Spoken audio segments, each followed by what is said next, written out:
Ven, Espíritu Santo, llena los corazones de tus fieles y enciende en ellos el fuego de tu amor. Envía tu Espíritu y serán creadas todas las cosas y renovarás la faz de la tierra. Oremos. Oh Dios, que has instruido los corazones de tus fieles con luz del Espíritu Santo, concédenos que sintamos rectamente con el mismo Espíritu y gocemos siempre de su divino consuelo.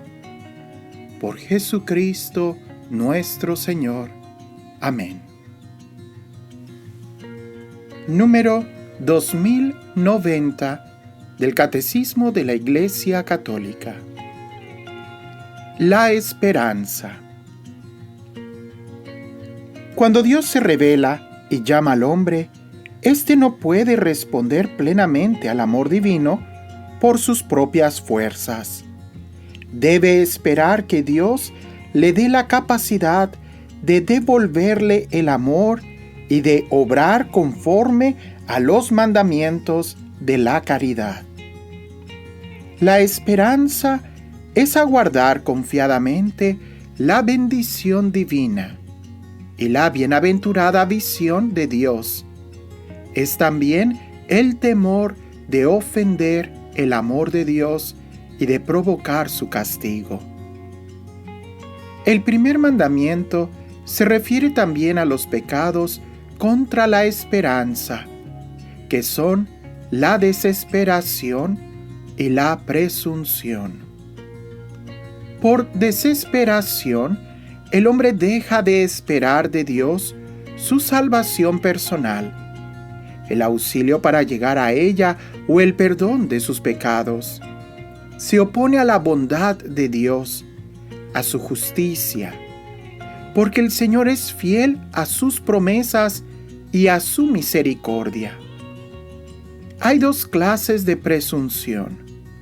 O bien, el hombre presume de sus capacidades, esperando poder salvarse sin la ayuda de lo alto, o bien, presume de la omnipotencia o de la misericordia divinas, esperando obtener su perdón sin conversión y la gloria sin mérito. Hagamos un alto. Yo había querido leer también el artículo que sigue de la caridad, pero creo que es importante que meditemos en esto. Estamos hablando del primer mandamiento. Amar a Dios con todo el corazón, con toda el alma, con todas las fuerzas. Amar a Dios.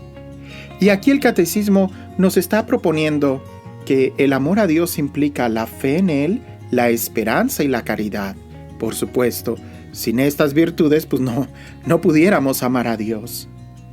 Pero en cuanto se refiere a la esperanza, también nos subraya que hay dos pecados en contra de la esperanza. Y fíjense, casi nunca hablamos de esto, y me acuso a mí mismo, creo que pronto voy a tener que dar alguna charla sobre esto. Pero la esperanza es una virtud teologal que debemos nosotros de procurarla, de tenerla, de incrementarla, de vivirla.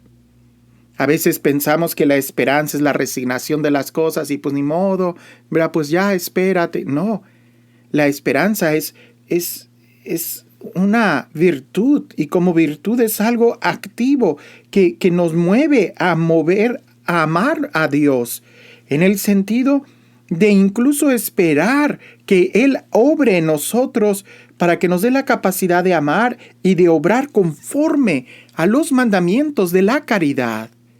Es decir, debiese de ser una espera activa, una espera expectante, una espera que está en vigilia. Y bueno, de todo esto sí hemos hablado mucho, sobre todo en tiempo de Adviento. Pero hablemos de los pecados que van en contra de la esperanza. Y esto es la desesperación y en cierta forma la presunción. Fíjate bien lo importante que es esto. Por desesperación el hombre deja de esperar a Dios su salvación. Y ahí es donde simplemente ya no cree más en sus promesas ni en su misericordia. Y esto sucede porque el hombre, en lugar de amar a Dios por sobre todas las cosas, en cierta forma decidió amar o poner más su confianza en la criatura. Y cuando se sabe que la criatura le falló o que él mismo falló, entra en esa desesperación. Yo recuerdo que hace tiempo estaba hablando con algunos sacerdotes y bueno, el tema fue muy fraterno, ¿verdad? Nada que ver como una clase teológica o eso, no. Estábamos en una tertulia fraterna, de sobremesa, y salió el punto en donde yo expresé que la depresión podría ser un pecado cuando es consentida. Y el padre me tenía la otra postura, decía, no, es que puede ser una enfermedad. Y como enfermedad no hay pecado porque la persona no tiene elección.